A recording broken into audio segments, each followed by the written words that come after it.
Once upon a time, there was a tiny fishing village on the Middle Sea called Fallowmoon. With the exception of the Imperial Road which traveled through it, it was otherwise unexceptional. For many, human and elf, life changed not for generations. With the rise of the Drakebane regime in the Dwarven homelands, their crusading fleet crossed the oceans. Set on conquering the Shin kingdoms in all the west, they needed a place to rest after their long journey and offload safely. Their invasion point was Fallowmoon, for the simple reason that it was an easy port with access to the Imperial Road and had good fishing spots. For the people of Fallowmoon, of course, this was a disaster. They simply woke up one morning to find their town filled with dragonborn mercenaries preceding dwarven heavy infantry, goat cavalry, and merchants appraising the worth of their buildings. By nightfall, they had all but been inducted into the Dwarven Empire. For a decade, war stretched up and down the Imperial Road as the Shin Kingdom and its allies fought the Dwarven Empire. This mattered little to the people of Fallowmoon, who now had new faces running the town, and a lot more ships coming through, and a lot of logistical industries we need not go into springing up, but other than a massive movement of troops, their lives were surprisingly unchanged. It is unclear exactly what sparked the Great Rending. All that is known of the dark time is that the world cracked and burned with a green fire, black lightning rained from the ground into the sky, and ash clogged and choked the land. For the people of Fallowmoon, this was very scary indeed, for these weren't the kind of events they were used to. Suffice it to say that a wizard traveled onto these lands and foretold the earth beneath their feet exploding, in just a matter of minutes, in fact. And how lucky they were he was here to save them. In a flex of arcane power that has yet to be matched, he warped reality itself, so that Fallowmoon had west matched to east and north matched to south, and tossed this ball of reality into the infinite cosmos and planes. Or so he claimed. This is all well and good for a few days until the fish ran out. For 50 days, the people starved. Society was starting to crack. People were too tired to do anything. It was a dreadful time, I assure you, but fortunately there was hope. A vagrant traveler, a grandmother in name if not in fact, her identity is all but unknown, cried out to the lost god of respite, Mundus. As she passed, she begged not aid for herself, but a warm light for mortals, food for their bellies, and rest for their minds. Mundus awoke at her call and took her into his arms. She burst alight into a phoenix and joined him in the celestial realms, and in honor of her sacrifice, intervened in the plight of the people. Now, we haven't talked about it, but the Shin Kingdom is fairly religious. So is the Dwarven Empire. There was a lot of rough talk about whose gods were better, but mostly folk decided to just not bother each other over these kinds of matters. But starving and weak, this became very important. With what little strength they had left, there were quarrels among the people. With the gift of Mundus, the wise among the clerics recognized that to survive in this new world, Mundus must be placed before all others. And so it was that the superluminary pantheon of the Middle Kingdoms and the ancestors' pantheon of the Dwarven homelands came to welcome Mundus as first among equals. It was on the 51st day of the Great Rending that the wizard returned, having recognized that no town of thousands of people can survive without fish, when the planted rice was too new to harvest, and not nearly enough of it along the riverbanks to feed the whole people. As an apology for his oversight, he casually raised 5 dungeon pillars, through which specialists could enter into foreign realms to hunt monsters and caretake the environment. This essentially became the single profession around which all others sprouted. Outside each dungeon pillar arose a district of leathercrafters, butchers, armorers, quartermasters, blacksmiths, tanners, and all sundry and myriad industry needed to stay alive.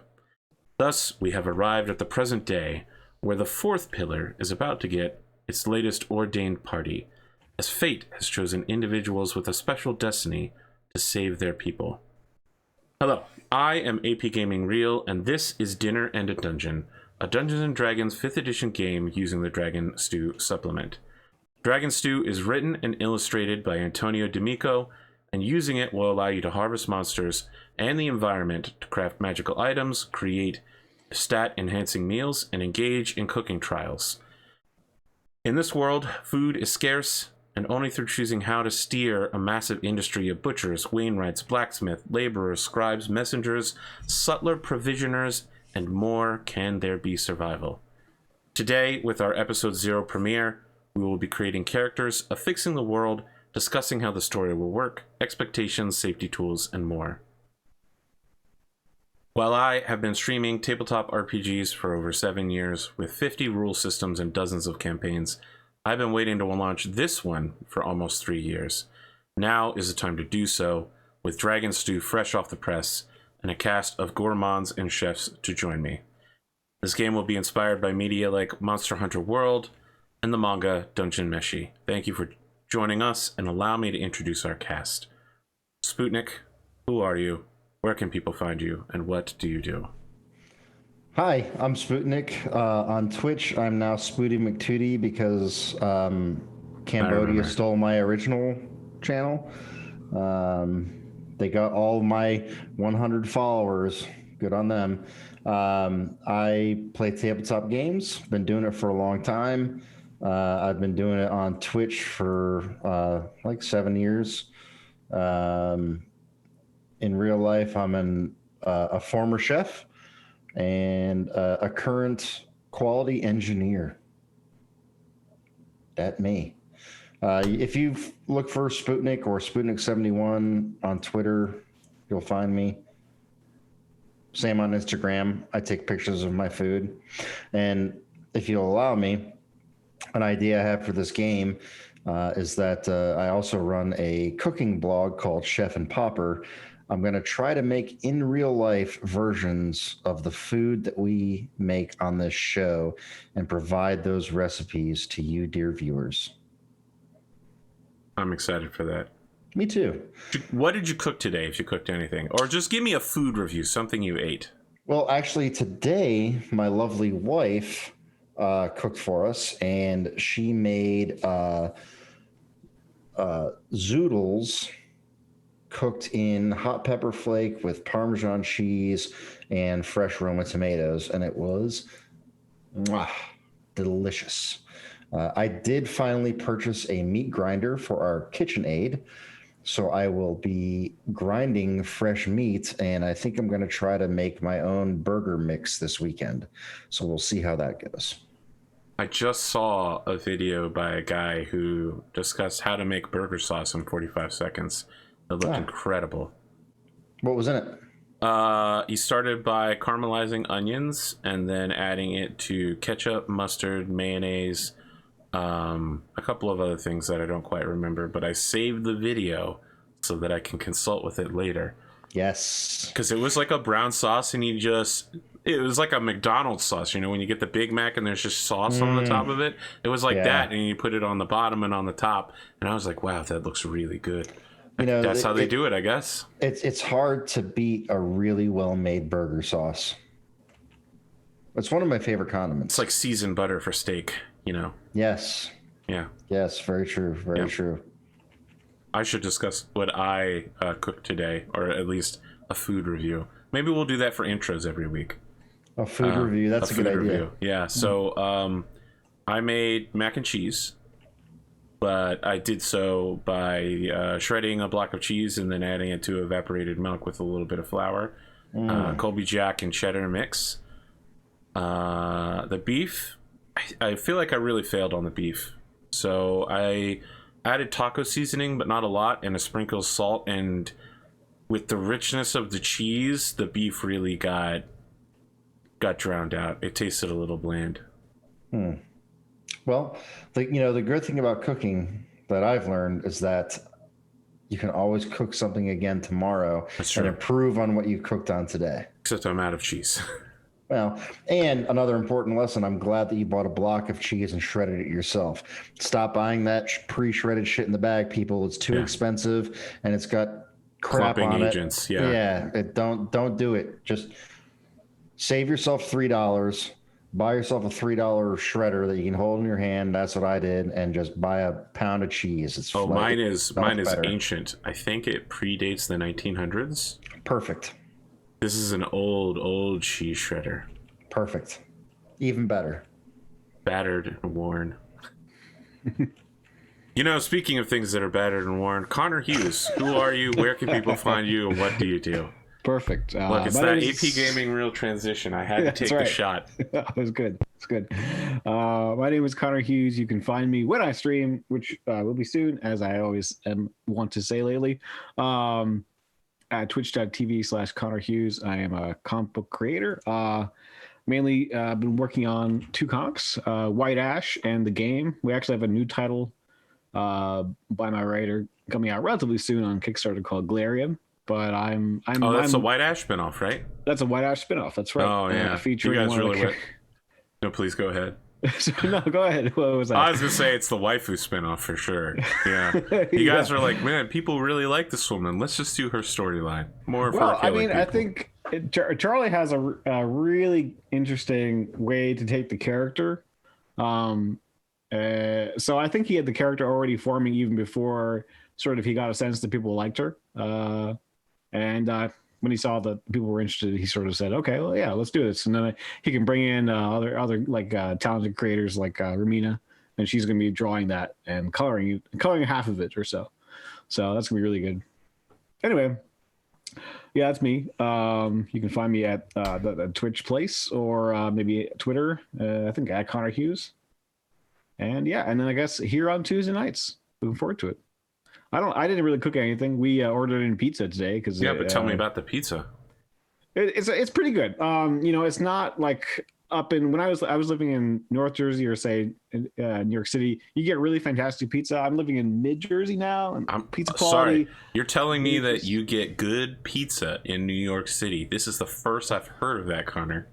What, really? I mean, I've the best place I've ever been. Incredibly sarcastic. New York is considered the pizza capital of the world. Well, I thought maybe you were saying that I said that it wasn't that great in New York City. I've forgotten what I've said in the past, but yeah, that was really good pizza. This place is decent, but what is good there is chicken fingers and the French fries. So that compensates when you get the fast food sort of balance. So you got a kid to be able to go with your pizza. Well, I do have a child, so damn, I thought that would be a good zinger, but then you batted it back at me. So yeah.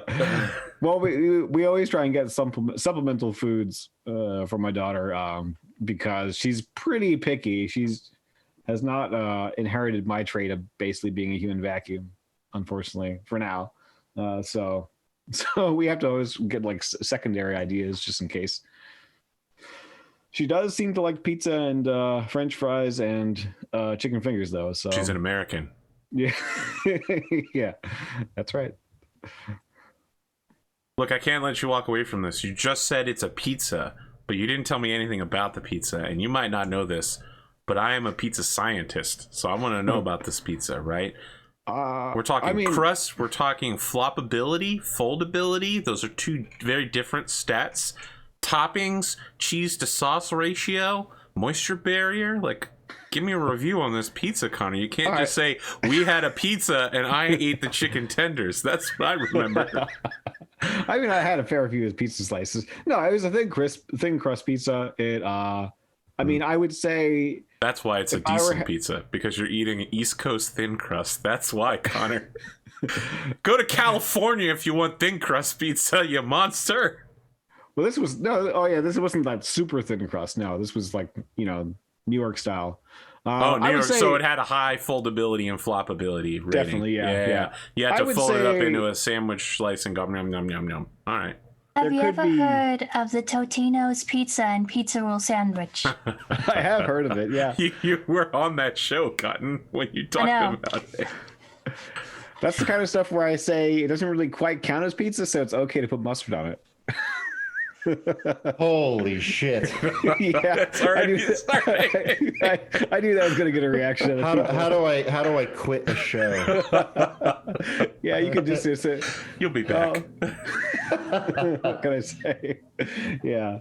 Yeah. Other than that, I mean, I would say you could have more tomato sauce on this pizza than like they have a little bit too much cheese, a little bit.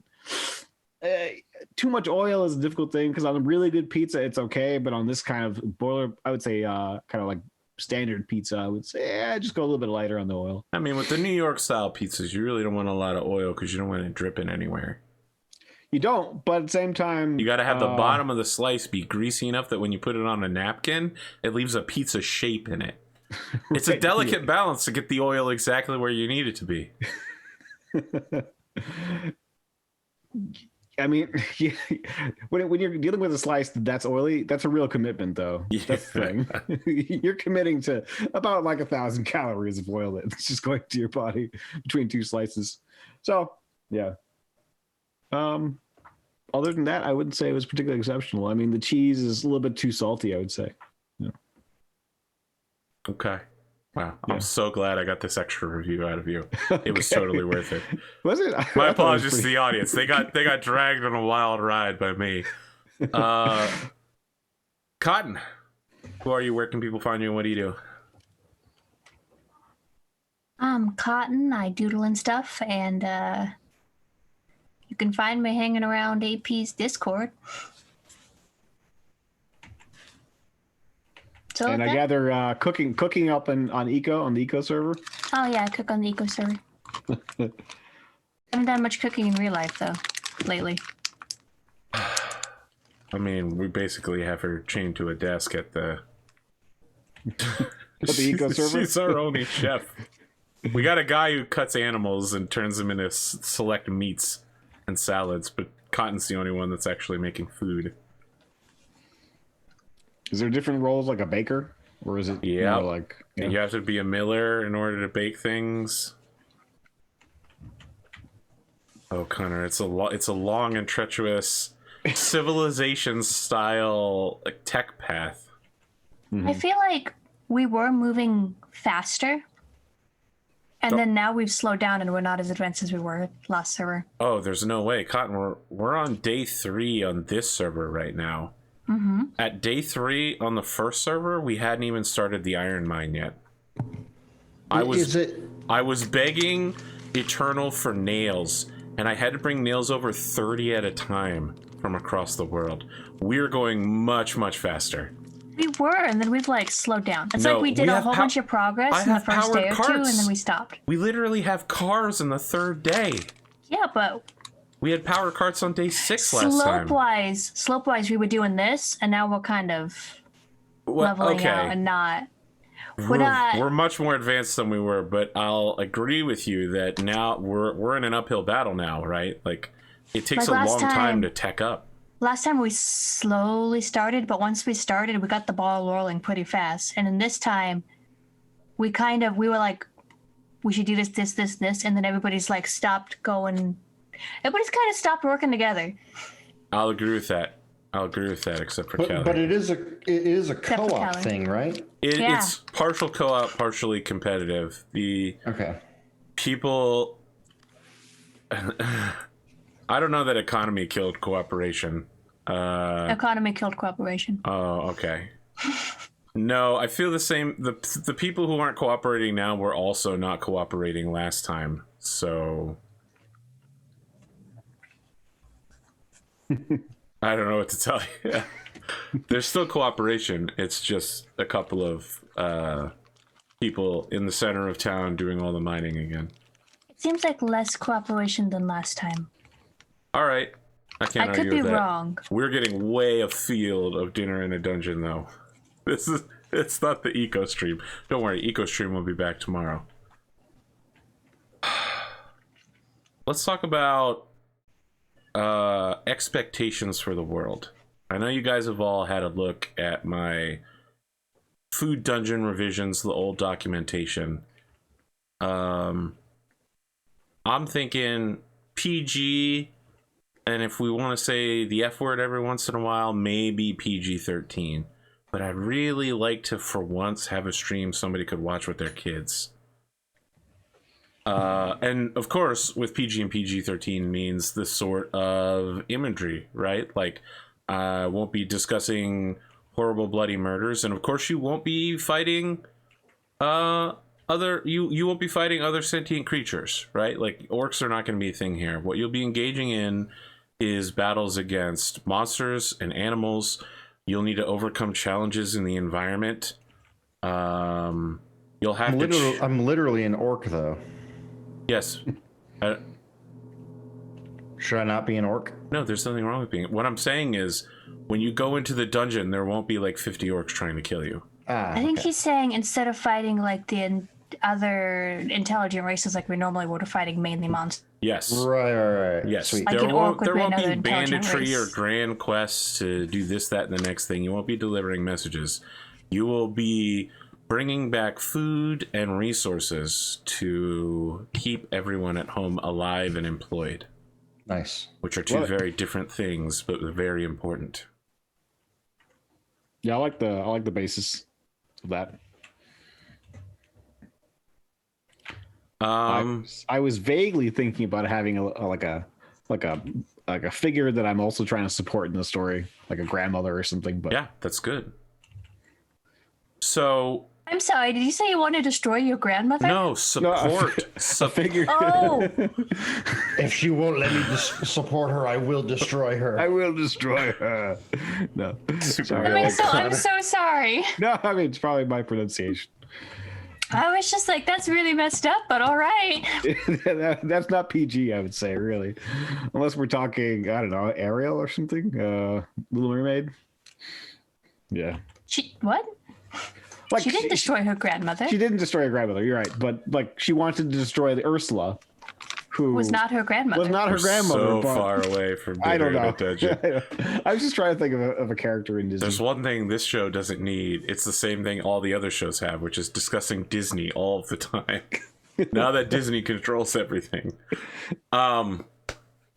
So, you know, I feel like we should keep to themes that are PG and PG-13. Like, you know, Bambi. You never actually see horrific violence. We're not going to be describing Connor doing a sort of scything, head chop, beheading, or him Cazadoring around every time he talks to somebody of a different race. I promise I won't be doing that. I promise. Now there will be the town will be central to your not in the dungeon, but you'll never be given like a specific quest to go do things because you're the only ones who can enter it. So no one really knows what goes in there besides you and the other dungeon pillar groups. There won't be quests per se, but there will be plenty to do in town because over time you'll have to recruit townspeople to join your group as followers to log trees or build scaffolding around a defeated enemy so that someone can get up top and start butchering it. When I'm talking enemies, Dungeons and Dragons is like, there's a dragon. He's 30 feet long, and that's one of the biggest bosses. 30 feet long is not that long for, like, there are whales that are easily 3 times that long. Like, 30 feet, a gigantic enemy is not really that gigantic. So when I say you'll be building scaffolding around things, I'm talking really big monsters that the 4 of you could not conceivably harvest before it goes bad in the wild. You'll need to have a support team behind you that gets oil from the carcass and processes the meat and starts working with the hide and removing the scales, all that. You know, dozens and dozens of things, herbalists to gather herbs up, someone to find spices in the wilds that you've secured, guards to protect this convoy. All of that will be people that you'll have to recruit. You'll have to convince them that you're trustworthy enough, that you're loyal enough, and that you've cleared the area enough that they can follow behind you. And then you'll bestow upon them a sort of blessing that the dungeon provides you that will allow them to enter. So we're like job creators in a Yes, trickle down economy. Yes, you are the trickle down. Except it works for real. It Right. definitely works. We make it work. Right. I also want to talk about safety tools. There's things that won't happen in this game. Things that will never happen.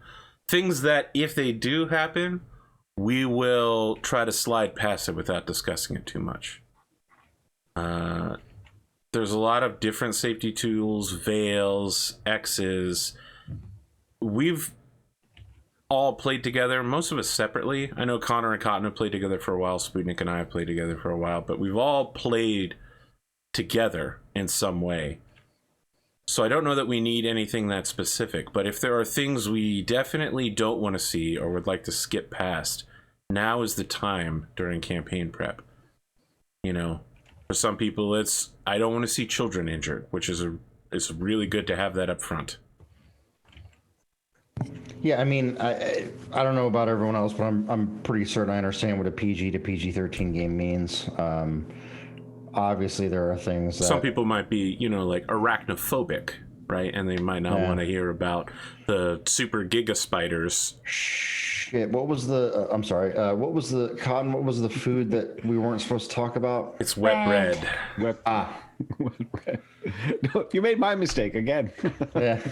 But he forgot, Connor. You I literally forgot asked the too. question literally seconds after she had explained to you. Because I had forgotten. It's the same degree of forgetting. I have an involuntary gag reflex, and I don't want to test it in this time in my life. No. Any other things we'd like to remove, veil, simply pass by? For me, extreme violence. Not something I want to bring to a PG-13 game, but I think we all have a general idea of what PG-13 is. So, is there anything else outside of typical Disney movie?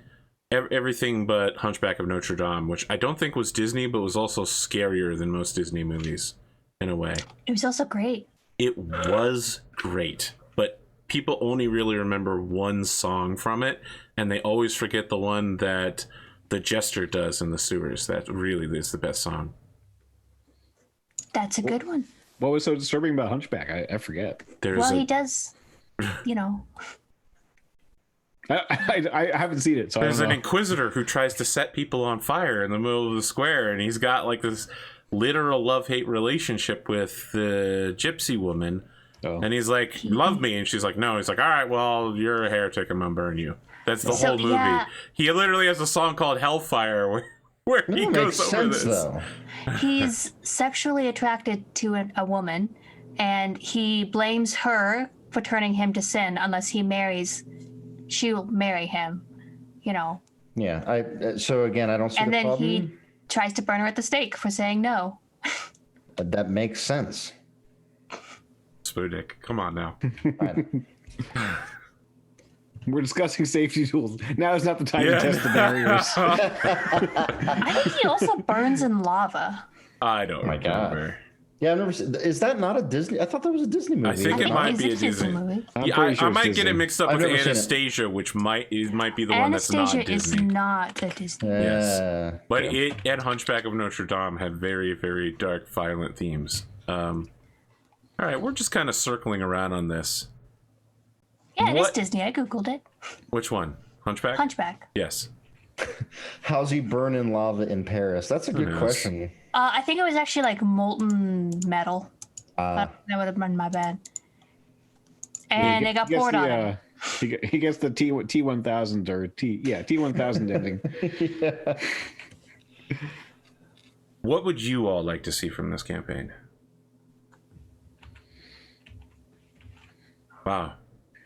I mean, so far what you've described is pretty much pretty exciting to me. Like, I like the idea of hunting large monsters, bringing them down, and bringing in the people to help harvest. I think that's a really cool. Feasts and festivals. Yeah.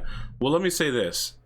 Rather than track XP the traditional way, which hasn't always worked well for me, I'd like to do milestone.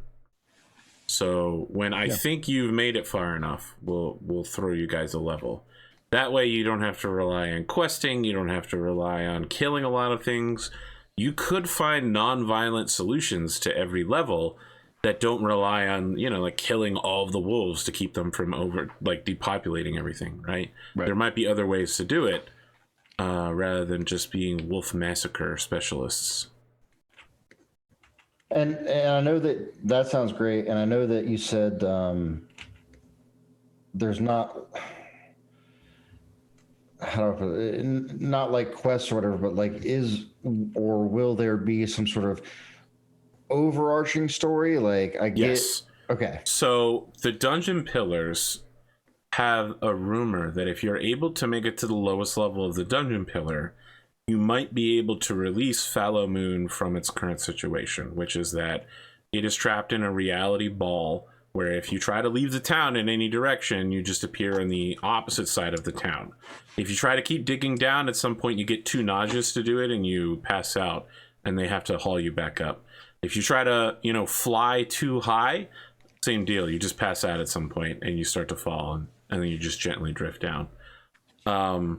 There's only one season. It's eternally spring there. It rains once every 7 days. There's no fish because the fish were all wiped out hundreds of years ago. There's no food. There's no way to replenish the nutrients in the ground. So everything in Fallow Moon is either very old or comes from the dungeon. How big is the town? Like, is the area inside 10,000 people. 10,000 people. 10,000 people. That's a lot of people to feed. It is a lot of people to feed, and there are only 5 dungeon pillar teams. Are we going to be competing with the other teams? You will be competing with the other teams. You already know that Dragon Stew supports cooking trials. Right. And there will be festivals and feasts, religious observances, and traditional holidays where you will be asked to provide a meal for the people. And the better meal will be considered the better team. Raised up in honor and glory, given precedence in town and rewards. And sorry, 5 teams total, including us, or Correct. 5? You are Dungeon Pillar Team 4. Okay.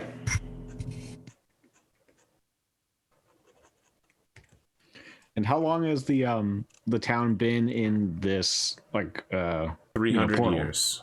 300 years. So we've been raised in this town unless we are Unless you are stage. the elfiest of elves. Right. Yeah. Well, there are none who live who remember the Great Rending now. Mm-hmm. But there are some who live who were born during that time.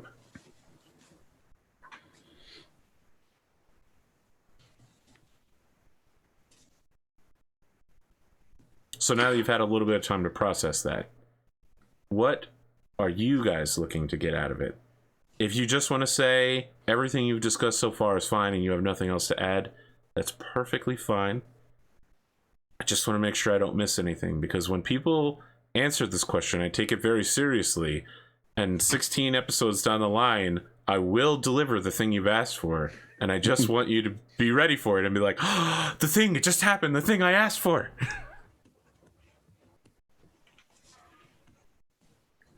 I don't know what to specifically ask for. That's okay. You don't have to ask for anything. It's like Santa Claus. I don't know. You look like you're on the verge of saying something, Sputnik.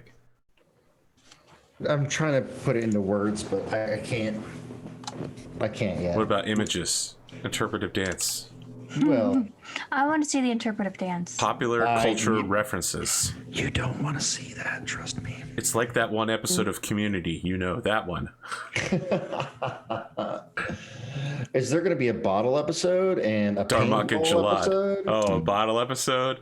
But you guys are the only ones that can enter the dungeon pillars, so if you just want to stay in there for an episode and not leave, we can call that a bottle. Right. Technically the whole campaign until we can fix the town as a bottle episode. Yeah. It's a bottle campaign, really. Unless we're fighting a monster inside a bottle. And Wow. it's like a It's just got very Dr. Seuss all of a sudden. right. One of my character's hobbies is making ships in a bottle. Is that real? No. Oh, But it can be. It should be. I was gonna say that would be really cool. I've done that once. It is incredibly hard. Yeah. Yeah, it's really, really hard. I did way too many drugs when I was younger to ever build a ship in a bottle. My hands just aren't that steady anymore. My hands were never that steady. Didn't No have drugs anything. needed. Yeah, no drugs needed. Sorry, just not good dexterity. I'm not like old Connor Hughes here, who in 5 minutes will have a fully formed character ready to go. While he's playing a role-playing game and not even looking at what he's drawing. He's crazy. He's crazy, guys. I am drawing one version of this character, but I don't think this is the character that I'll show. I was going to say, I thought this is a PG show. You mean by drugs, you mean like sugary... This is episode... Vitamins. This is episode Vitamins. 0. This is episode 0. yeah. Flintstones vitamins and all that. Vitamins, yeah. Yeah. We'll have to watch that, Sputnik. Damn it. Sorry. I'm not trying to nag or anything. What are you all thinking about in terms of characters then? And I don't mean your characters' backgrounds. I'm talking now specifically about levels right now. So level 1 is an interesting time in D&D. Threat of adventuring is very real. Threat of failure is very real. But there's a level of fun that comes between level 1 and 3 that you don't get anywhere else. You have to really make good use of the resources you have to overcome challenges. It's a time where a torch is actually really valuable. By the time you reach level 3, you're going to be juggling torches, and probably you can afford to have a guy stand behind you with a magical flame and just hold it over your head. Level 3, another interesting starting point, because for almost every class, that's where you get your sub-specialization. After that, I would really only say like level 5 would probably be the highest level I would want to start a campaign at. Mm-hmm. I mean, are we starting? Am I muted? No. Nope. We can hear you. Are we like the fresh new recruits to the whole? This Dungeon is Pillar your thing? first time you will be entering the Dungeon Pillar, but it might not be the first time you've gone adventuring. You could, for instance, say that your character spent some time working with another Dungeon Pillar team. You were recruited by them to be a convoy guard, right? So they don't have time to guard every. There are supposedly 8 floors, is what is said. And you know, when you go in, they can't spend 24 hours a day guarding each floor, but they need to be pulling resources out of several of them at once. So they have to hire people to act as guards for the second floor, the third floor. So while they're not there, someone can still take care of the loggers and the miners and the people gathering fresh water, which Fallow Moon doesn't have anymore. They have to regularly make runs to pull water out. I mean, I don't know about Cotton and Connor, but I like the idea of starting at level 1 just because, I don't know. That's just what I'm used to. I was leaning the same way. I was thinking, something low level would be nice. Yeah, and I mean, generally, I'm even though the class that I'm going to be playing, I've never played before. It's generally considered fairly easy to play. I'd still like to dip my toes into it first before being like, I know exactly, what progression I'm going to take, if that makes sense. How are you, Cotton? Started multiple times at all of those levels, and I'm fine with any of them. Okay, so we're thinking about level 1 then. Yes, sir. All right, tell me about your characters, but this time I don't mean level. I'm talking race, class, backstory, backgrounds, cooking class, because we haven't even talked about that.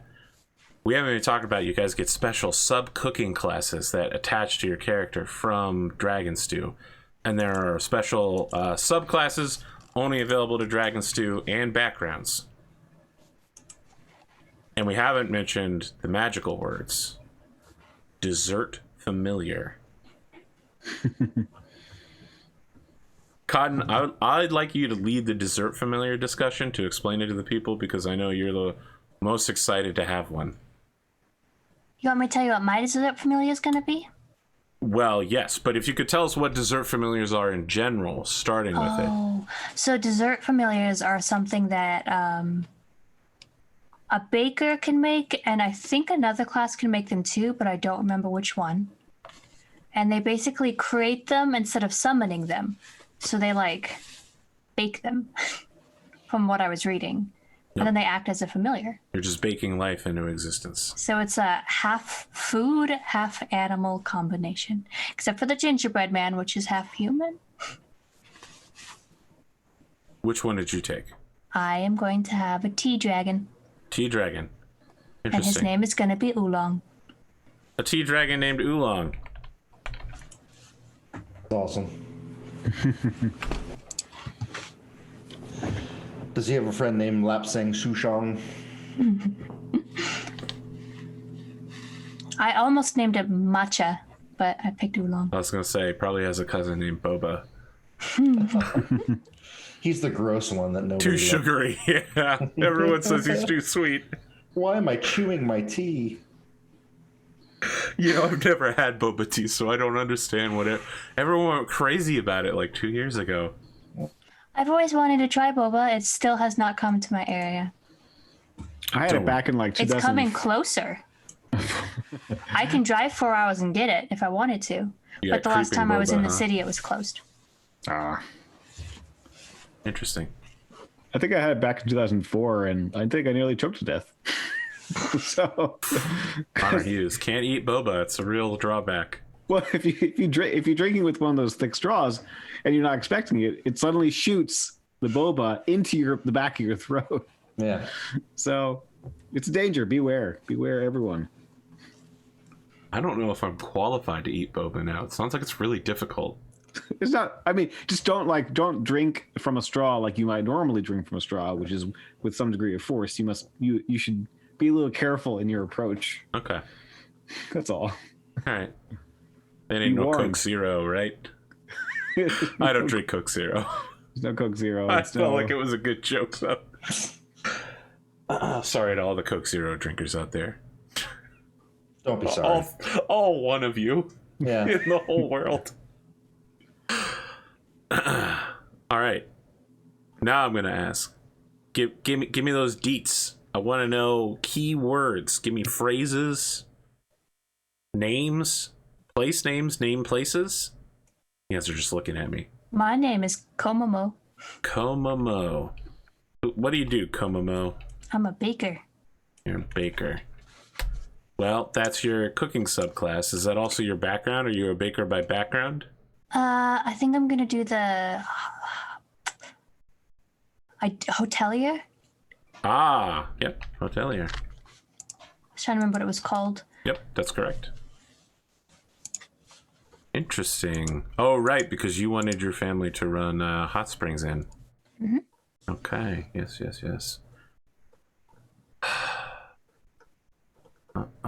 So, no matter where you find yourself, other hoteliers will make your stay as comfortable as possible. Interesting. You get a logo to go with your fine clothing set. What is your family's logo for your business? I don't know yet. Oh, I got him. That's how you do it, chat. You just ask them questions. Maybe it'll be like a little dragon made out of steam coming out of a cup. Perfect. Incredible. We should definitely sit down and read the Tea Dragon supplement to Dragon Stew supplement at some point. There's a tea dragon supplement. I sent it to you You did. twice. I sent it to you twice. My memory has been absolutely horrible lately. I am so sorry. I was thinking of my tea dragon game, and I thought I confused you, but it's just a card game. Race, class, background. What do you got for me? Give me the identity of Komomo. Komomo is a druid. There's Okay. the subclass in the Dragon Stew, but I don't remember what it's called It for is druid. called Circle of the Brew. That would be it. Oh, you're a brew druid. I'm a brew druid. Some I call have them played the a brew lot of druids, things, yeah? and I haven't played a brew druid before. Well, when you're a brew druid, you never know what you can get up to. I don't have a race yet because I'm really struggling with it.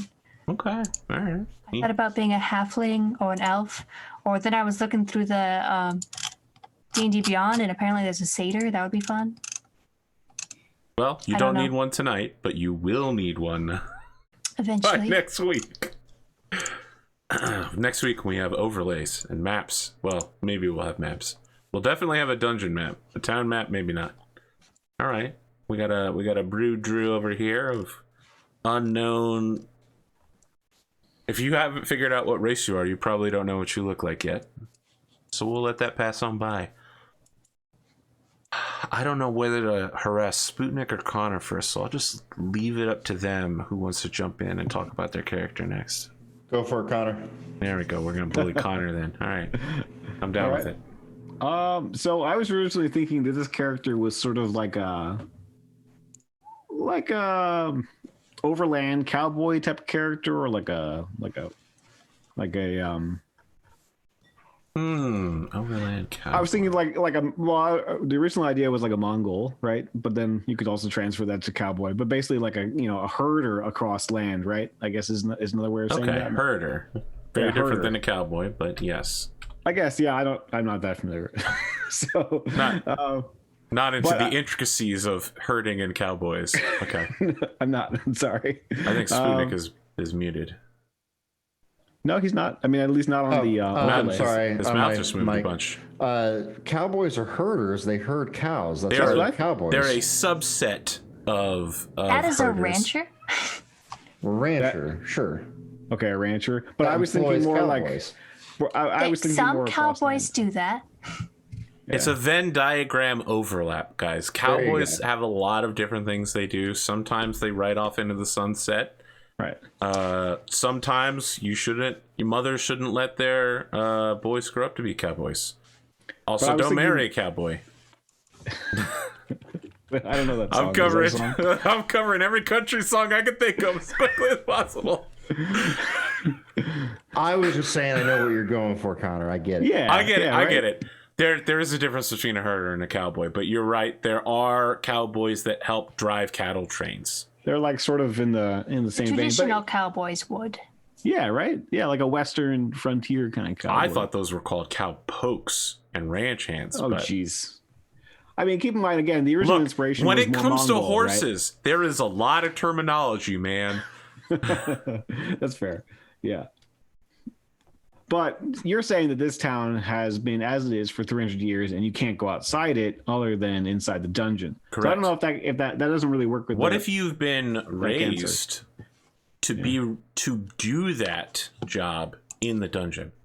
What if it was always assumed that you'd be somebody's like squire and you'd help drive the cattle on a dungeon level, and then one day you woke up and you had a dungeon blessing? I was also thinking that maybe the grandmother that I sort of mentioned before, maybe she taught this character this job. But the character. My mother taught me, and your mother would have taught you. Right. No, yeah, I guess that's kind of doesn't really work. Yeah. No, that works for me, man. It's your family tradition. Like everybody's like, come on, get a real job. And you're like, this is a real job.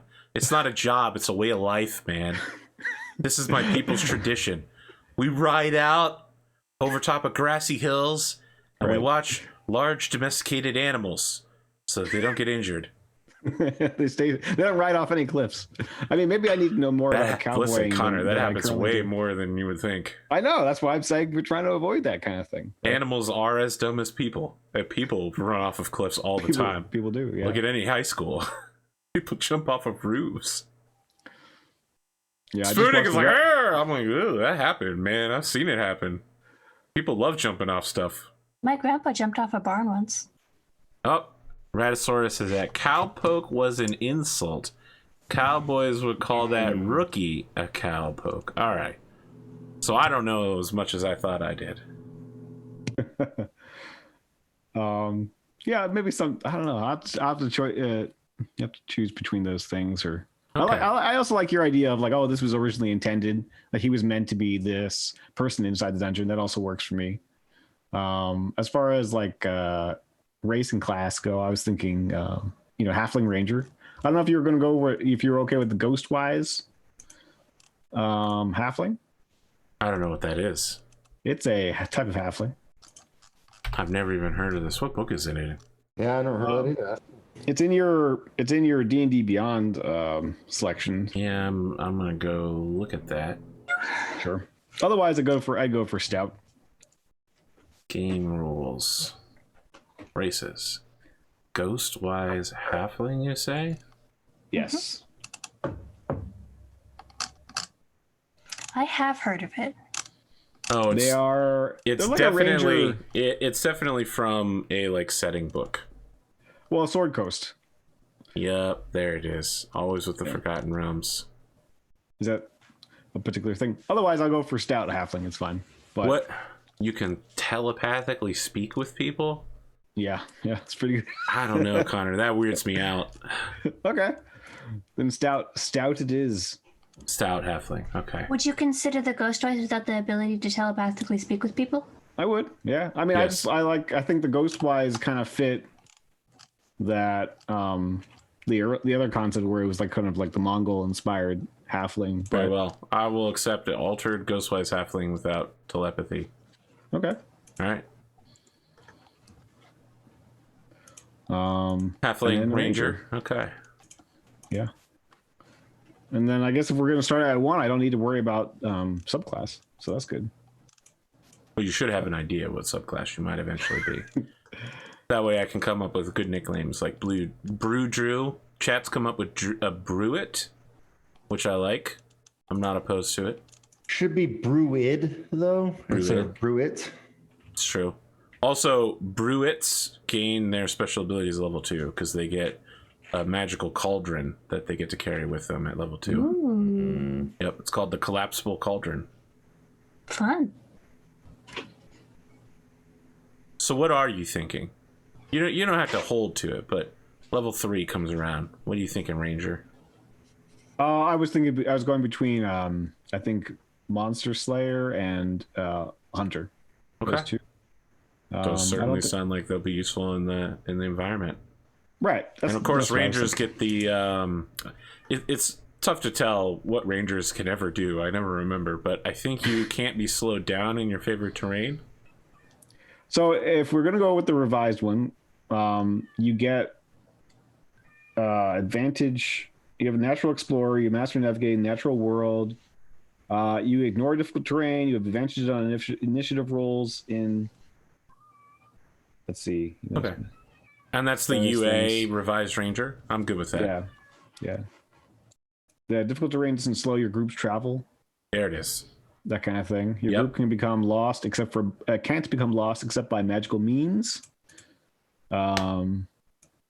Regarding the subclass, how many levels do you expect roughly the campaign to go on for? So let me say that we haven't mentioned it on this stream yet, but there needs to be a hard cutoff at some point because Cotton is pregnant, and if we just say let's go until we can go, she'll go until the kid's like 3 years old, right? Like she'll never say when we should stop. So I was thinking we'd go for about 10 to 15 weeks and we'd see what we're at there and make different decisions at that time. Yeah. That might be Kids won't, like, presumptuous of me. Kids can't want like affect a show too much. Connor has fine. Connor, yes, but It affects your time. Trust me. I know it affects your time, but I mean you can still do a show with yes, children. I'm not saying you can't do a show. I think it would be wise to say we'll do 10 to 15 weeks, and then we'll analyze. We'll say that's the first season, and we'll analyze what your times are looking like at that period. Right? That's wise. Yes, because you might say Connor as a kid, but Connor didn't just have a kid on one of my shows. He had already adjusted to kid life at that point. And there's adjustment. And that But I- adjustment period. I had to help raise my niece until she was 4. That's true. So I have a bit of adjustment. I also used to work in a daycare. I just want to leave you the ability not to say saying- no, Cotton, because if you aren't given that ability, you'll never say it on your own. I'm not saying it's going to be easy, because I know it's not. I will quote I was Ratosaurus there here. with my sister. Cotton says, "Cotton, you sweet summer child." She knows. By no means do I think I'm 100% prepared for this child, but I think I'll be able to make do. I think you'll be perfectly competent. That is a high compliment for me. I don't consider very many people competent. I've seen well. them. I've seen people before. I appreciate that. I've Might have been a experienced while people. since I've seen people. I don't go out much these days, but I remember their level of incompetence. It's scary. Some of them still don't know how to drive. So let me say 15 You weeks. mean like all Delawareans? Oh, don't start this. You're from New Jersey. You Yeah, says the literally guy from Jersey. Hold on. You don't have a bridge to stand on here, Connor. We've got tons of bridges. Yeah, Yeah. yeah, but you can't use them. And all the guardrails are busted up from people running into them. It's weird. Hey, you like the speed, all right? Sometimes you got there's you know. Connor, there's a the cost only to that time I've speed. ever been pulled over was in New Jersey on the Garden State Parkway for going the speed limit. The cop asked me if something was wrong. Yep, that's right. That's right. I've got a good New Jersey driving story for you as well, but it might Not good be for a PG. Well, it's a little long and it And involves not good for pumping recording. gas. Yeah. I'll look forward to it. I would anticipate that by 15 episodes in, we can sit down, have a discussion, and we'd be somewhere between level 3 and 4. Yeah, that's what I would think too. Sounds good. Perfect. Okay. Spooty McTootie. Yo. Did I mention that I played Among Us with Jesse Cox a couple times? Oh, did you? That's fun. Yeah. You should go watch my Among Us clip where I gaslight Jesse for an entire match. I waited until he walked next to a body I killed, and then as the meeting ends, I kept going, so this was a Jesse self-report, right? And by the end of the game, everyone was sure it was Jesse. That's hysterical. I gaslight him in his DMs all day anyway, so it's fine. When we're not gaslighting Jesse Cox, let's talk about what kind of character you want to play. Yeah, so I'm going to be playing a half-orc barbarian. My subclass in the cookbook side thing is going to be presenter. Okay. My character's name is going to be Wolfgang Truck. So, play on Wolfgang Puck. I'm kind of basing my backstory on Wolfgang Puck's actual life. For instance, my dream is going to be my first restaurant that I ever want to open. Instead of being Spago, which was his first restaurant, it'll probably be something like Drago, because it's dragons. Oh. It's all just a bunch of really terrible puns based on the life of Wolfgang Puck. I will be speaking in what I think is quite a competent German accent. I work for a German company and speak with Germans almost on a daily basis.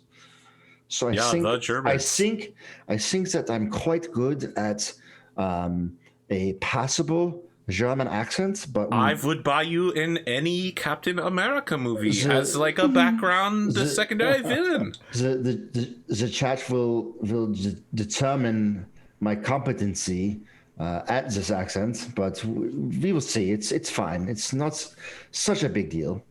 You sound a little Swiss to me. Well, Wolfgang was actually Austrian, so there's a bit of a mix in there, but it's okay. Don't trouble yourself over it. Listen, it's good. I fucking love it, man.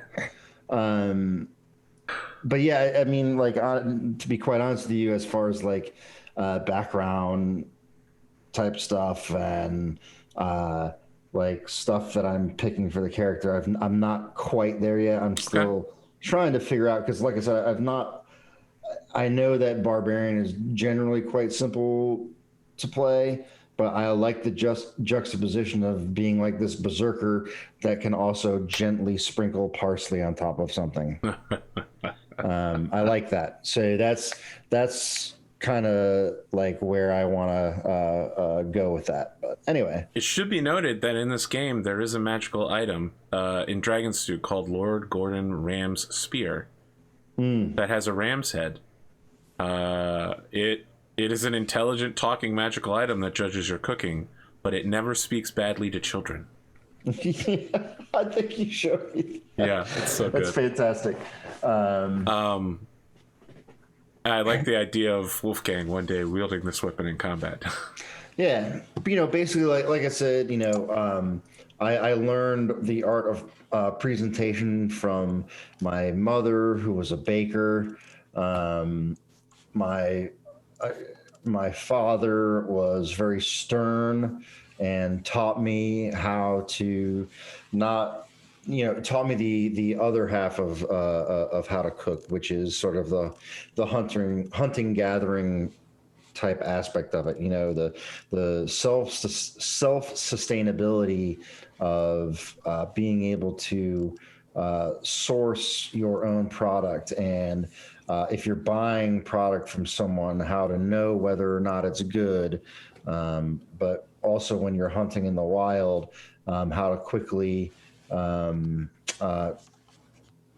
and prepare something before it spoils. But then from my mother's side, she taught me the finer art of not just baking, but how to first eat with your eyes and then with your mouth. Oh, that was really good. That's where I'm at right now. All right, so let me throw some things out for all of you to think about for your characters. The first is in Chinese culinary traditions, there are 8 different types of cuisine, like Szechuan and that kind of thing. In this game, there are 4 pillars: the phoenix, the dragon, the aigrette, and the mole. The mole is traditional dwarven vegetarian cuisine. The aigrette is west of the Qing kingdoms, where Fallow Moon once lay. It's a sort of Italian, Mediterranean, Baltic mix that has very specific dietary restrictions to it. The pillar of the dragon revolves around the dragon, which in this case is shrimp. So it's very much involves local rice cooking and seafood. And the pillar of the phoenix is dependent on using chicken in everything. It is the base of all meals. Spicy with peppercorns. So those are the 4 traditional ways of cooking. Just even talking about this, we've covered that there are several factions that now, yes, egret. I apparently I'm not pronouncing it right. Egret. Egret, okay. It's like regret, but without the R. And without the poor choices. Depends on how you spice that egret. Right? There are 2 very obvious pantheons. The superluminary pantheons are non-humanoid. They are all like the god of knowledge is literally a flying book. The god of the sun is the actual sun. The god of storms is a pair of magical blades called lightning and thunder. On the other hand, the dwarves worship figures, dwarven gods, including the goddess of the brew, the god of the clans.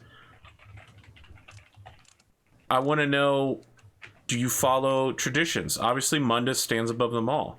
Mundus is the god of rest, the god of feasting, the god of being chill.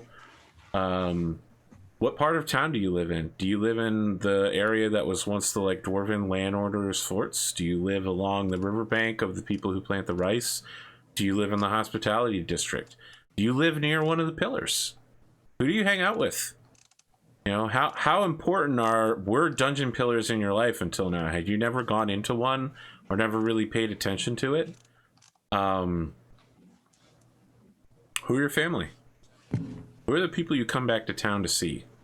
What's important to you? How important is religion?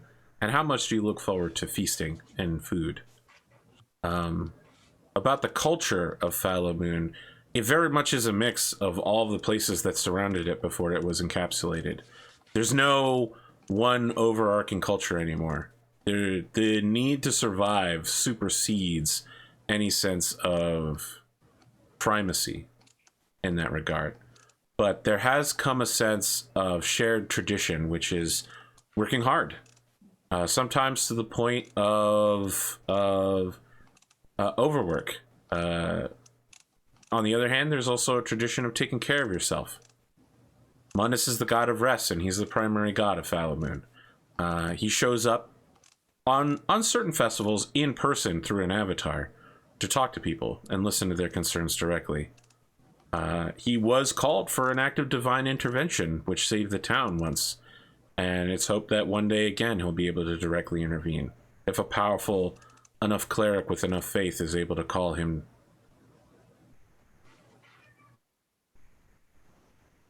What else can I say? What was the robot in Futurama that was like the Roman dude that feeds himself grapes? Yes, it is like that guy. Yes, it's Mundus. Yeah, I was gonna say Wolfgang, I think, envisions in his perfect future, once he becomes successful, well-known, popular, that he could be the type of hedonism bot. Thank you, Merc, who would just be like, ooh, you know. That's who Wolfgang wants to be one day. Yeah, you know, Okay. the kind of guy that he's put the work in, but now all he has to do is eat good food, Retirement. preferably served to him while he's in a reclining position. Mundus has promised that if one rests well in life and follows his precepts, he will be rewarded forever in the afterlife. So his follower, he asked specific things: to seek earthly delights, to keep calm and carry on, work to live, enjoy your travel to your destination. And in his temples, well, one temple, you can find pillows, incense, pipewoods, and other small luxuries of rest, which are parceled out to those who find themselves in need after a hard day's work.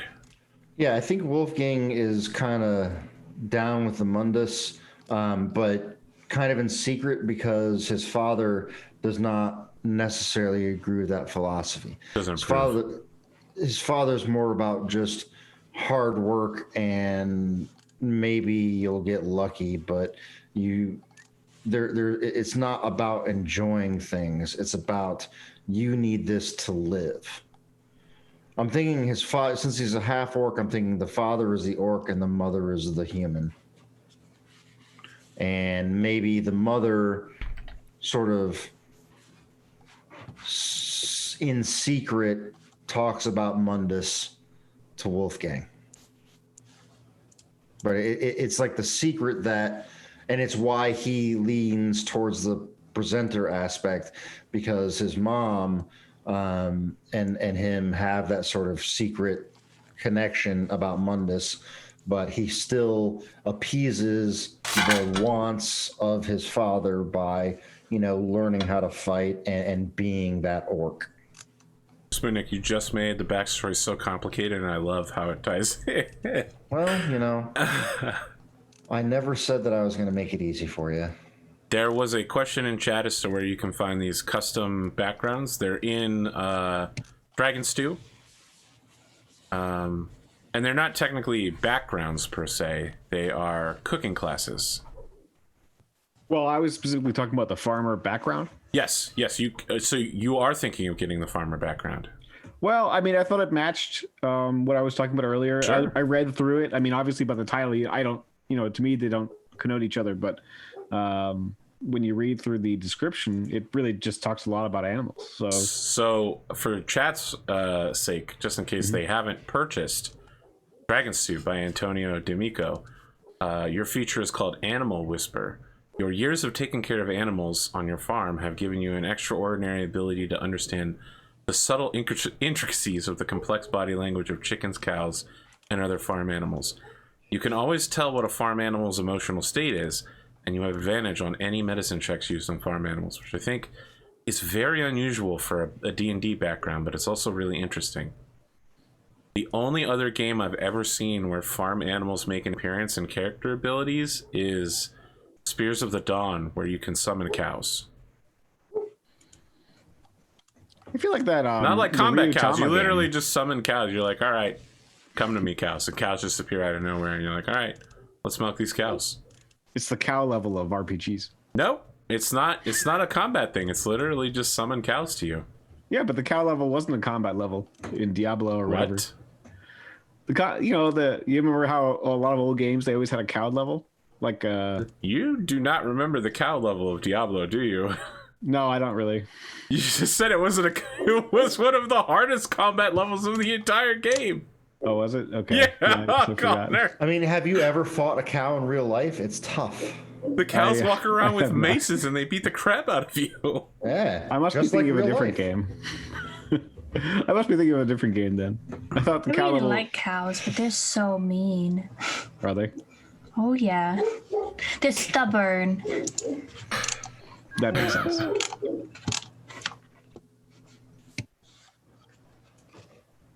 As far as cuisine goes, I think my character was gonna it will lean towards more like the mole.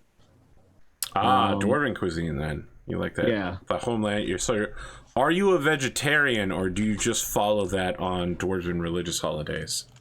I feel like I think meat is ceremonial. Maybe. How about that? Ooh, that's cool. So you instead you do the opposite. You only eat meat on special days. I wouldn't say only eat meat, but I would say that meat itself. Like, if I can just, I'm just going to iterate up top of my head. But what if meat is somehow ceremonial to the act of like praising whatever god, or like the moment, the ritual of the moment. Interesting. Do you follow the Dwarven gods then? I don't know. I don't know if this character like is particularly. I don't feel like this character is a part of either the dwarf or the local community. So you just give offering to the gods in general. Well, maybe. I mean, yeah. That's fine, Connor. You can just be like, all right, I'm offering praise to the gods. That's very traditional. Yeah, I mean, maybe this. I think this character, it makes sense for them to. They're irreligious in the sense that for them, their religion is more like nature. They praise nature more than, say, a specific god. Does that make sense? Okay. Okay. So maybe something like that. Then it's a good thing you travel with a Bruit. Why? Because Bruits follow what I'm going to call the Green Faith. Oh, okay. They speak with and understand nature. Okay. Then yeah, I think that makes sense for this character. They'll also be a follower of that. Then the green spirit. Connor, cross-class druid. Now he turns into the horse he was going to ride. I was looking at the primeval ranger or some primeval guardian, and they literally turn into a bunch of bark and can do all kinds of crazy spells. That's fun. Yeah, it's like a ranger that goes closer to a druid, but I don't know. I'm still deciding. I will say I'll be following the egret. That's your chosen style of cooking. Yeah. So, let's see here. Seafood must have both fin and scales. Bird and land animals which eat other animals are forbidden. Egg noodles or rice soaked in complex spice mixes known as curry are a must. Food can be spicy or sweet, but never both, and acceptable meats are served on a bed of noodles or rice, smothered in a gravy or curry, vegetables and fruits added on top. Typical cuisine is a one-plate or pot affair. Unique egg dishes and baked goods sweets are all descended from this style. Confusingly, they use the term sweetbreads to refer to meats and sweetmeats to refer to breads. That's egret? Yep. So sweetmeats is bread and sweet bread is meat. Yep. Sweet bread as meat makes sense because that's a real thing. Sweet meat as bread is also a real thing. Yes, true. Yep. And I brought it into this game because it's confusing and I love it. Add to the confusion. Perfect. Rad wants somebody to have played a Veggieling. The Harvestborn. I have to be honest. I like so much about Dragon Stew, and the races were a complete turnoff for me. I didn't like them at all. The art is great. I just don't like their. Yeah, the art's good. I really liked the art for the Veggilings, but the backgrounds on them I wasn't that interested in. Yeah. They kind of dropped it, except for the cactus that was kind of cool. That they could just grow out. Oh, the weed ones, I mean, but they just grow out of anywhere. Yeah. The wildflower. No, I think it was called weed. Okay. There's a wildflower too, which is a variant of it. Or the flowerling and the wildflower. Oh, it could be the wildflower then. That's my bad. but they just like pop out of like cracks in the city and stuff. Art is all that matters. Well, see, there you go. If art was all that matters, then the Harvestborn are actually incredibly cool. I mean, I do like the Barkling as far as the art goes. It's kind of cool. I mean, I like all of the art in this book. It's all fantastic. I'm sorry, Connor. I know it hurts you to hear that I like other artists beyond you.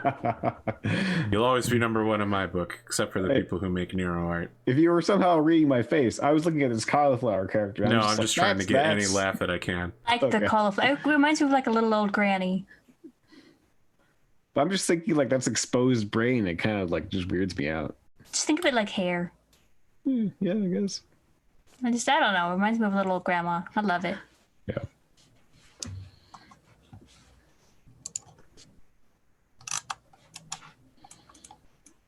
All right, we got Sputnik back.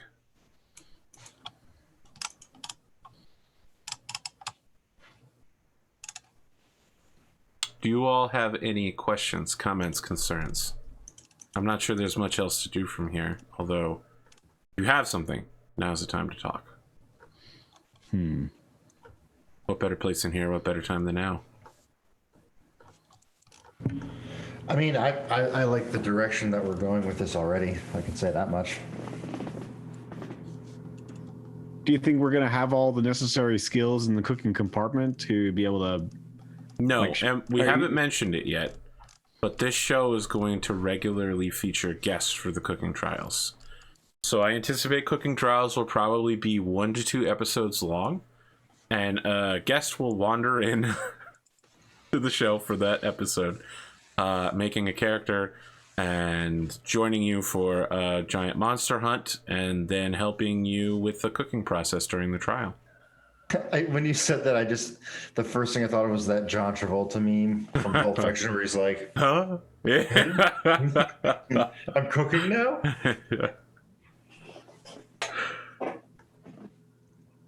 I don't think you guys have all the, especially at the level that you're at, level 1. The cooking is going to be tough, and you're going to have to get better at it. Graham. Graham wants to join? Yes. All right. For an episode or two, maybe. We'll think about it.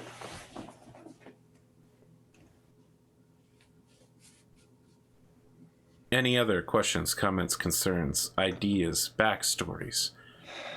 This, that, the next thing. Sugar, spice, everything nice. Chemical X.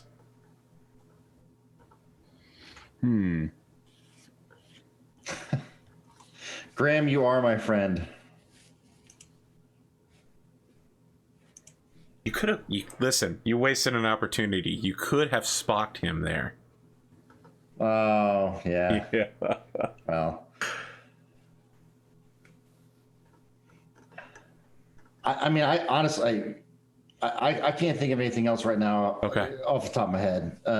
Like I said, unfortunately, I've been quite busy with work over the past week, so I haven't had a whole lot of time to flesh out. But I can say that in most spare moments, I've been thinking about this show, because I've been thinking about the show, I think, since I've pretty much known Arthur, and he's been telling me I've been talking about it for years. So.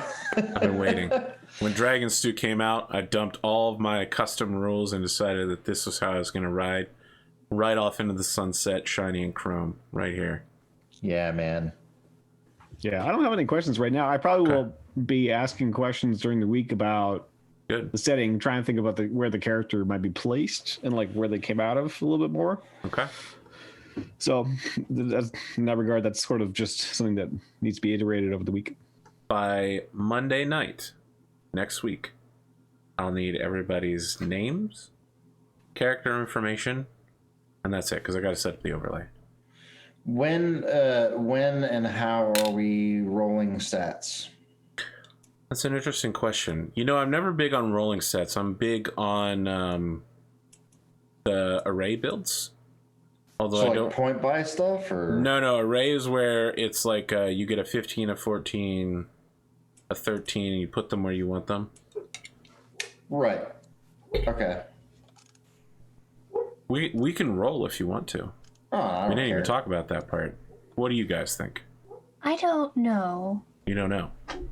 When the game I play with Pondo on Sundays that's on hiatus right now, we rolled for our stats, and one character rolled super well, so there's nothing we can do to get to his level. He's way ahead of us. Even with our 2 levels, he's got like at least an 18 in each of his stats. He rolled super well. Yeah, that can happen with the rolling. Yeah, it doesn't happen often, but when it does, it poses a problem of balancing the rest of the team. The same if someone rolls really low.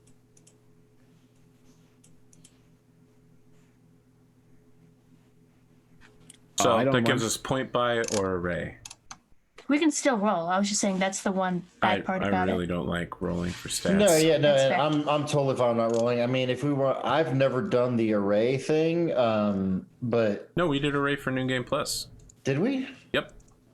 So I've done the array thing Yep. before. Oh, I remember what happened. You rolled for stats in New Game Plus, and then after 3 or 4 episodes, you were like, "Why do I suck compared to everybody else?" I was Yeah, like, that's "You should have why. built array, and you had to rebuild your character." Yeah. I was a dummy. That's fine. Yeah, So no, you're I'm right. fine. You actually haven't built array before. Yeah, I mean, I'm fine with that. Just that's fine. Whatever. Okay, so This I don't feel like, and correct me if I'm wrong, and I know that from the practice game that we played, was that only last week? yes, Yeah. Wow, Yeah. It feels like 3 years ago. it does feel like it's been a very Oh, it was long 2 time. weeks I think ago. it was 2 Was it weeks 2 weeks ago. ago? Yeah. Okay. Oh, right, we skipped a week because Yeah. We had the meeting. The guest, yes, Right. Yep. You're right. It was 2 weeks. It still feels like it's been incredibly long. I know that some stats are important for the cooking stuff, but I feel like, and again, if I'm wrong, let me know, that this compared to a normal D&D game, it's not, and especially what we're trying to do, it may not be as important as it normally is. I Or am don't I think wrong? that min-maxing is going to be necessary. Well, be you facing- know me. I've never min-maxed anything. I've minned everything. That's for sure. I would like to do combat challenges rather than combat. And also puzzles, environmental tasks, things like that. I think that given the different ways your characters will be approaching problems, like Sputnik will almost certainly have incredibly high strength given that he's a barbarian. And he's also going to have high charisma. I think we have a very good stat spread just based on how you all build your characters, even without discussing it out loud. So gonna Cotton make is a wisdom my druid, so dumb you're going to stat. have good wisdom. Right? And Connor, as a ranger, is going to have good dexterity. Yeah, Dex And Dex probably is. constitution as well to some extent. So, I mean, just based off of that, we have a very good array of stats that you will all be good at. Sure. So the array is on page 14 of the Dungeons and Dragons Player's Handbook, and it is 15, 14, 13, 12, 10, 8. Wait, it's at the part where it says roll 4 6-sided dice and drop 1. If you don't want to do that, take the array. Take the array. Yeah. It will probably be low on int, I imagine. But yeah. As far as the cooking rolls, though, we don't need that. I believe. Right? Int is used for some things. Wisdom or int? Yeah, I thought it was wisdom or int, both. Yes. You don't have to have intelligence to do anything, Connor. Like driving New Jersey. I've observed that throughout my life. I know That's that 'cause I'm you going have to high take the wisdom. nature skill.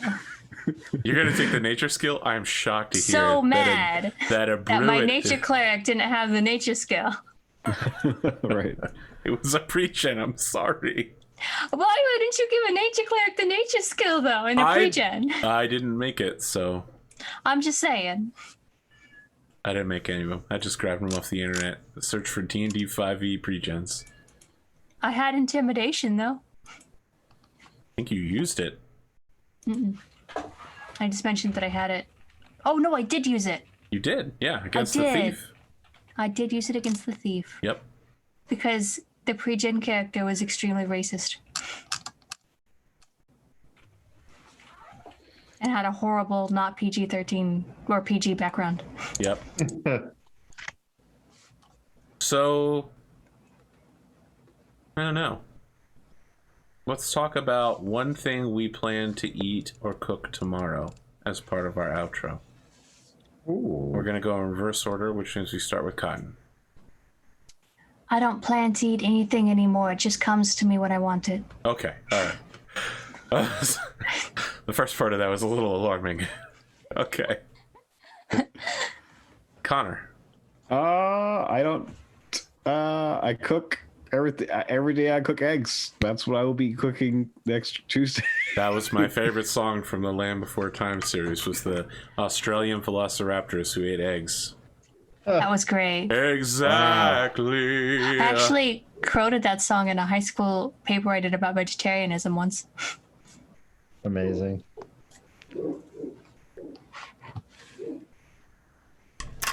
Sputnik, what do you got? Tomorrow, actually, I just got a text from the wife that me and her and our good friend are going to our favorites and one of the best sushi places that I've ever eaten at, which is in the middle of South Carolina, which is weird, but in Akaya Watanabe, owned by a no-shit Japanese guy and his wife. And I don't know where they get their fish from, but it is The ocean, amazing. probably. Maybe a Well, river. yeah, it is probably from the ocean. That's true. Yeah, so we'll be going there, but it is freakishly cold in South Carolina right now, as I'm sure the Jersey and Delaware folks are aware. On the It East snowed. Coast. Yeah. Yeah, I've been bailing ourselves out of snow the last 2 days. Bergen, what town is I'm in Columbia, so I'm in the capital. Yeah, we're gonna be going there. I'll probably get I'll probably get some fried shishito peppers and they do a crab salad roll, which is really good. And their ramen is incredible too. So because it's cold, we're talking about possibly keep doing ramen, but we'll see. I'm really sad because the ramen place near me is like 40 minutes away, and I don't want to have to drag that home because then it's not going to be good anymore. No. There's another ramen place in Columbia called Menkoi Ramen, which is amazing. Their spicy pork ramen is just chef kiss. There's a ramen anime called Miss Koizami Loves Ramen Noodles that if you want to talk about ramen will give you about 6 hours of listening to ramen. I mean, I've actually one time, this may have been before I met you, Arthur, I'm not sure, but I actually made my own ramen from scratch at home. There's about 2 miles from my house, there's a Asian market. So I got like pork belly and I got like the seaweed to make the dashi and all this stuff. I will never do that again. The effort to taste ratio on that is not worth it. I mean, I had to roast the pork belly for like 5 hours and I had to simmer the broth for like 10. I was just like, I could have ordered this and had it delivered to my house and it would have tasted just like this. And I would not feel like a crazy person. I do like twice cooked pork, which is pork belly based. So good. It's the only pork belly recipe I know. It's so good. Anyway, that's Twice our plan cooked pork tomorrow. is amazing. Yeah, I don't understand why I have to go to Philadelphia to get twice cooked pork, and Cotton lives in the middle of nowhere and is like, I had it like 3 times last week, and I'm like, what is going on? It's actually only like 4 or 5 blocks away. It's insane. I have to go to Philadelphia. However, It's like an hour and a half away. if I ever want to get ramen noodles, other than from Walmart, it's 4.5 hours away, and it could have been permanently closed from the pandemic. Who knows? So I've never actually gotten it because it opened up shortly before the pandemic. The thing about ramen is you can get it in a plastic cup nowadays, and it's terrible for you, but it's not that bad. I can get cup of noodles or cup the noodle squares. is fine. I love cup noodles, so I get the cheese one a lot. I mean, when I made ramen, I even made my own noodles. Just don't do that. Yeah. Don't do that. Find a ramen place and just support them. Don't make it on your own. I'm really big on adding things to cup noodles though, because they just Right. Yes. you gotta like scramble some ground beef into that, or You can throw in an scrambled egg. egg. Yeah, I knew Connor was gonna be talking about eggs. As soon as I said the word scrambled, I knew Connor was gonna be like, you know what, I love eggs. Eggs and Frank's hot sauce and that cup of noodles. That's good. Frank's hot sauce. I know, I've never tried that. Oh, it's good. I mean, I was a That's stuff southerner on for everything. That's Frank's Red Hot. My Yeah. uncle used to make the weirdest ramen noodles where he would take the cup and he'd put tuna in it and mayonnaise and ketchup and like hot sauce and soy sauce and eggs and chips and That Cheetos. sounds like Worcestershire chips sauce. and Cheetos. Yep. Your uncle sounds like the kind of guy who goes to get a drink at like a Cadoba's, and then he presses like a little bit of every soda into it. What did they used to call that? A suicide? Suicide. Yep. Yeah. Look at me. I'm a youth. I'm down with the culture, y'all. Then think he you only yeet that drinks- drink into your mouth. I'm super poggers right now. We still doing fidget spinners, kids? Oh my god. My uncle only drinks Mountain Dew. To the point when he stayed with us for a weekend that I built an Eiffel Tower 3-foot tall replica for an art project out of his Mountain Dew cans. Oh my gosh. My God. Cans too. Cans. Look, Just you know get my the bottle. policy. You need to drink water. You need to drink a lot of water. Yeah, I quit. You know what? I quit all sodas about That's rough. 2 months ago. First time. I have lost, just from doing that and then not eating fast food, I've lost like 27 pounds. It's insane. Congratulations. That's amazing. That's a Thank good you. start. That is a good start. It's not the finish though. I just got under 200 pounds for the first time in like 10 years last awesome. week. So Wow. That was the best thing I've heard out of an outro I've ever done on any of my shows. Yesterday I heard that Grimdark James might become CEO of his company though, but that was during an intro. So we'll be back next week. Friends, thank you for joining us. If you are a Patreon subscriber and you haven't yet checked out the expanded lore that is only available on Patreon, consider going in and checking that out. I sat down with Cotton 2 or 3 months ago and talked about more than what I've talked about here, so you might learn a little bit about the town that other people might not know. Patreon.com/APGamingReal. What's that? Twitch Prime? Sputnik, can you explain Twitch Prime to me? I don't know how it works. So if you have a Amazon account from Daddy Bezos, you can link that to Daddy Twitch and subscribe for free with Twitch Prime.